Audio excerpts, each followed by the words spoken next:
Hi, welcome to the Yogi Passport. My name is Cassandra and I'm here to teach you a bit about downward dog. I'm sure you've heard of this posture previously, maybe just in passing, even if you haven't even done yoga before. It's one of the core postures you'll find in the yoga class. Additionally, people often refer to it as a resting posture. I'm going to be honest, when I was beginning yoga, I did not find this restful at all. It was really strenuous. Took a lot of weight onto my arms. I'm not very flexible in my hamstrings, so I did find it very difficult, so that is totally normal. So let's break it down for you then. So starting off, you're going to get on your all fours. Hands on the ground, toes on the ground.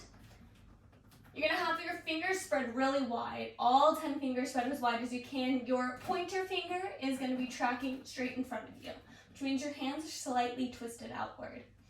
Your toes are going to be all on the ground. Make sure all 10 of them, maybe even spread them out. Your gaze will be in between your legs.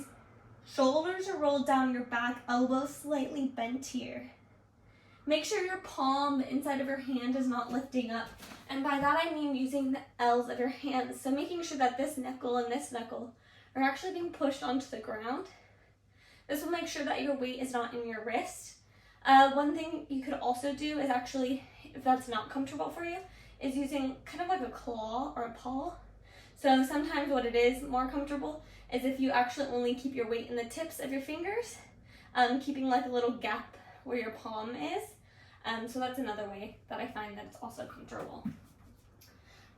So with that, gaze is in between your legs. Actually can bend your knees here. The goal isn't just necessarily to get your heels down to the ground.